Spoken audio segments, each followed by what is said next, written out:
आमचे उपासक गुणीरत्न उत्तमराव धनेधर काही कसं खाली जायचं तर मला काही आहे का बस 2 मिनिटं 2 मिनिटं बसा. तर गुणीरत्न धनेधर यांचा आज प्रियसिनानो आज वाढदिवस आहे. आम्ही बौद्ध म्हणून घेत असताना ओ आई बौद्ध म्हणून वावरत असताना आम्ही काही गोष्टी समजून घेणं अत्यंत महत्वाचं आहे. कारण बाबासाहेब आंबेडकरांनी 14 ऑक्टोबर 1956 ला तुम्हा आम्हा सर्वांना बौद्ध धर्माची दीक्षा दिली. 1956 त्या 2026 पर्यंत आपण 6 लाखाला गिनती जर लावला तर आपल्याला बौद्ध धर्माची दीक्षा घेऊन किती वर्ष पूर्ण झाले ते माहित पाहिजे आम्हाला. 70 वर्ष पूर्ण होत आहे. आणि या 70 वर्षामध्ये आम्ही काय केलं आणि काय नाही केलं, काय करायला पाहिजे आणि काय नाही करायला पाहिजे, काय घ्यायला पाहिजे आणि काय सोडायला पाहिजे याचं परीक्षण करणं अत्यंत महत्वाचं आहे. प्रियसिनानो वाढदिवस हा प्रत्येक समाजामध्ये साजरा करतात. आज ती फॅशन बनलेली आहे लग्नाचा वाढदिवस आहे की नाही. त्या मयूर पार्क मध्ये लग्नाचा वाढदिवस 25वा वाढदिवस केला. असं म्हणजे जसं काय नवीन लग्न त्याच्यापेक्षा भारी.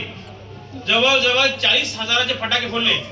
ती बग्गी आणली त्यांनी 30,000ची बग्गी पुरी मिरवणूक काढली आणि 1.25 लाखाचा हॉल घेतला आणि 700 लोकांचं त्यांनी जेवण केलं आमच्यामध्ये आणि त्या कार्यक्रमाला भंतीच नाही.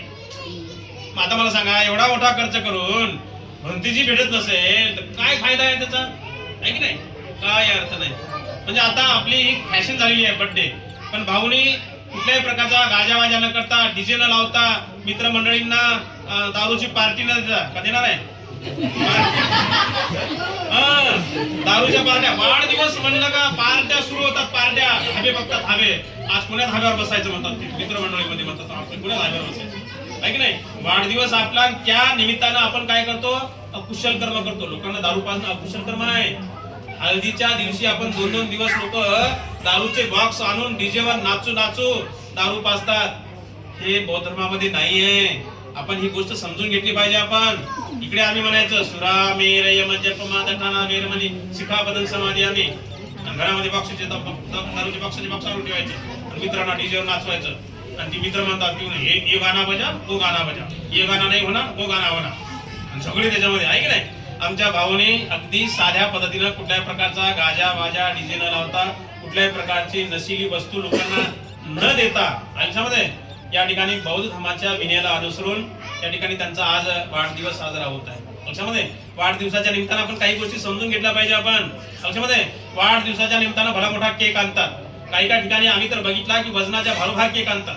लक्षामध्ये या ठिकाणी भाऊच्या वाढदिवसाच्या निमित्तानं कुठलाही केक वगैरे नाही. का संध्याकाळी कापणार आहे सांगायचं आहे बाबा काय सांगतात. तर प्रियसिनानो वजनाच्या भारोभार काही ठिकाणी केक आणतात आणि तो केक आहे ना त्या केकवरती भली मोठी एक मेणबत्ती लावतात. जेवढा नंबरचा वाढदिवस आहे समजा 10 नंबरचा वाढदिवस असेल 10 वर्ष पूर्ण झाले असतील 10 नंबरची मेणबत्ती. 15वा वाढदिवस असेल 15 नंबरची मेणबत्ती. पहिला वाढदिवस असेल 1 नंबरची आणि त्याच्या बाजूला असे रंगीबेरंगी अनेक प्रकारच्या मेणबत्त्या लावतात आहे की नाही.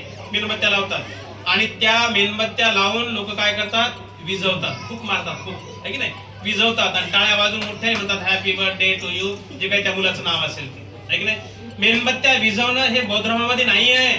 मेणबत्त्या विझवणं म्हणजे काय करणं आहे अंधार करणं आहे. आता हे लाईट लावले फोकस काऊन लावले आपण कारण या घरामध्ये अंधार झालेला आहे.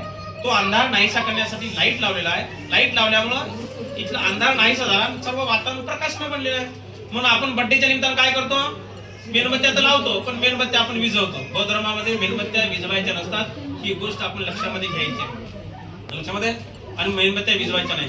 दुसरी गोष्ट आहे मेणबत्त्या विझवल्यानंतर लोक काय करतात ते त्या लहान मुलाच्या हातात चाकू देतात. चाकू बौद्ध धर्मामध्ये शस्त्राला अजिबात थारा नाही. बौद्ध धर्मामध्ये चाकू सुरी तलवार भाला कट्यार गद्दा त्रिशूळ याला कुठेही थारा नाही. बौद्ध धर्मामध्ये भगवंतांनी शांतीचा संदेश दिला करुणेचा संदेश दिला मायेचा ममतेचा संदेश दिला आणि त्याच बौद्ध धर्माचे अनुयायी म्हणणारे माणसं आम्ही त्याच धर्माचे पाईक म्हणणारी माणसं आम्ही बौद्ध म्हणणारी माणसं आम्ही जैन म्हणणारी माणसं आम्ही आणि बर्थडेच्या निमित्तानं त्याच बुद्धासमोर त्याच बाबासमोर लहान मुलाला त्या पहिल्या वाढदिवसाच्या लहान मुलाला चाकूही धरता येत नाही. आपण त्याला म्हणतो बाळा असा पकड असा धर आणि असा का आहे की नाही. आपण डायरेक्ट नाही इनडायरेक्ट का होईना शस्त्र चालवण्याचं प्रशिक्षण दिल्यासारखं होतं. म्हणून बौद्ध धर्मामध्ये एक आणायचाच नसतो. आणला मुलांना वाटण्यासाठी गोड पदार्थ म्हणून तर बिलकुल तो चाकूनी कापायचा नाही तो चमच्यानं कापायचा. आणि छोट्या छोट्या मुलांना ते वाटून द्यायचं. परंतु एक वाढदिवस अशा पद्धतीने नाही साजरा करायचा. त्याच्यात तुम्हाला माहिती आहे का, माझ्याकडे पेपरचं कात्रण आहे, पुण्यनगरीचं कात्रण आहे, लॉकडाऊनच्या अगोदरचं कात्रण आहे. असं संशोधन केलं, संशोधन वैज्ञानिक लोकांनी संशोधन केलं. असा एक केक ठेवला, असा मोठा टेबल ठेवला, त्या टेबलवरती केक ठेवला आणि असे 5-25 लोकांना त्या केकच्या आजूबाजूला भोवताल उभं केलं आणि त्या केकवरती फूक मारायला लावली. फूक कशामध्ये? मग फूक मारायला लावल्यामुळे काय झालं की ज्याच्या त्याच्या मुखातून हवेद्वारे वेगवेगळ्या लोकांचे विषाणू जंतू आहे की नाही त्या केकवर जमा झाले. त्याच्यामध्ये कोरोनाचा जंतू दिसत होता का? पटापट माणसाला मारत होता की नाही? आहे की नाही? बाकी सर्दी जुखाम याचे काही जंतू आपल्याला दिसतात का? आहे की नाही? पण माणसाला त्रास देतात की नाही? किंवा आणखी कोणता व्हायरस आला आणि त्या व्हायरसचे काही जंतू दिसतात का आपल्याला? पण ते माणसाला त्रास देते की नाही? तसं त्या प्रयोगशाळेमध्ये त्यांनी काय केलं, तो केक उचलला आणि प्रयोगशाळेमध्ये नेला आणि वेगवेगळ्या दुर्बीण मध्ये लावून ते पाहिलं तर त्याच्यामध्ये अशा अनेक प्रकारच्या लोकांच्या मुखातून जमा झालेले जंतू असे थरच्या थर साचला. असे थरच्या थर साचलेले आपण तो केक चाटू खातो आम्ही, आहे की नाही? मग याला काय अर्थ आहे का? आणि म्हणून बौद्ध धर्मामध्ये अशा प्रकारचा वाढदिवस साजरा करायचा असतात. बौद्ध धर्माप्रमाणे त्या दिवशी बंधना परित्राण पूजा घेतली पाहिजे, बंतींना भोजन दिलं पाहिजे, बंतींना निमंत्रित केलं पाहिजे, बंतींना चिरदान करता केलं पाहिजे, नाहीतर खीरदान केली पाहिजे, आहे की नाही? नाहीतर काहीच नाही तर आम्ही गाव भोजन देतो, दारू पाजतो, सारच करतो. पण त्याला काही अर्थ आहे का? हे अकुशल कर्म आपल्याकडून पाप होते. साध्या भाषेमध्ये त्याला काय म्हणतात? पाप आहे की नाही? म्हणून पाप केलं नाही पाहिजे. आपण लग्नाच्या प्रसंगी नाही केलं पाहिजे, वाढदिवसाच्या प्रसंगी केलं पाहिजे, कोणाच प्रसंगी केलं नाही पाहिजे, आहे की नाही? हे पाप होतं, अकुशल कर्म होते, अकुशल कर्म. तर आमच्या भाऊचा या ठिकाणी वाढदिवस साजरा करूया आपण. या ठिकाणी मी त्यांना खरं तर एक हार सांगितला होता, पण हार तर हे फुलं वाटत बसल्या वाटून द्या. आई पण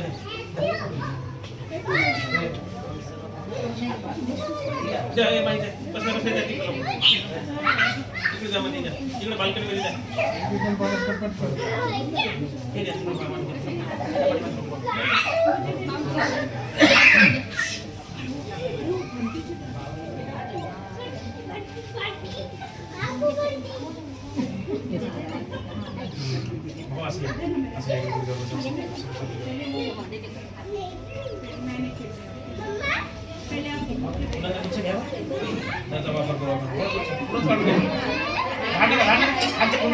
कुंडी नका वरचं घ्या फक्त.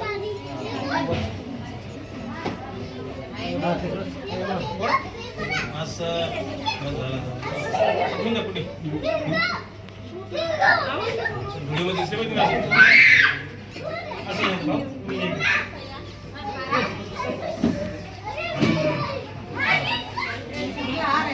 आहे का?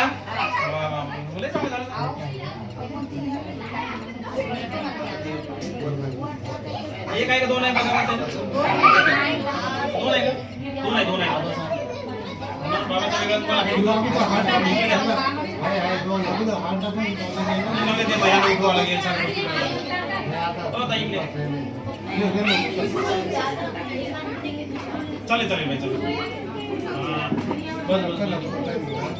प्रिय सज्जनांनो, वेळ बराच झालेला आहे, सर्वांना भुका लागलेली आहे, स्वयंपाक तयार आहे, जेवण केल्याशिवाय कोणी जायचं नाही आहे. तर या ठिकाणी काही राहू द्या कारण आता फोटोला हार टाकायचा म्हणजे 5-6 महिन्याला उभं नाही, नंतर टाकायचा. तर प्रिय सज्जनांनो, गुणीरत्न धनेधर यांचा आज बौद्ध धर्माप्रमाणे वाढदिवस संपन्न होत आहे. त्यांचं उद्यापासून लागणारं नवीन वर्ष, जसे आतापर्यंत एवढे वर्ष त्यांच्या जीवनामध्ये अतिशय सुखा समाधानाने आनंदाने हसून खेळून गेले, आहे की नाही? त्यांनी त्यांच्या आयुष्यामध्ये एक नवीन घर बांधलं, भविष्यामध्ये आणखी एखादं नवीन घर बांधलं.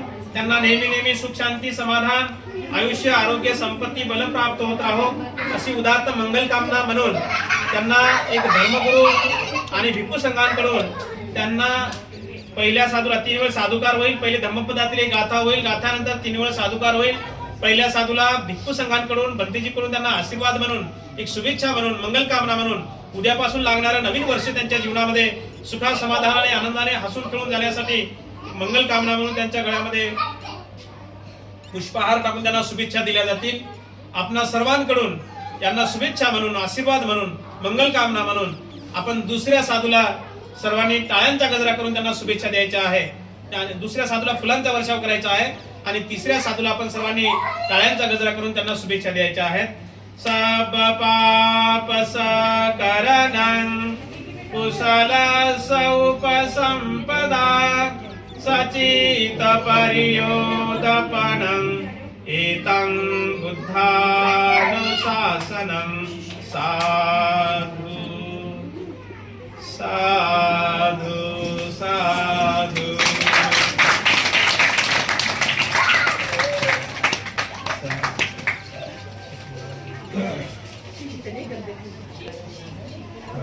घरात सर्वांची जिम करा आता जिम करा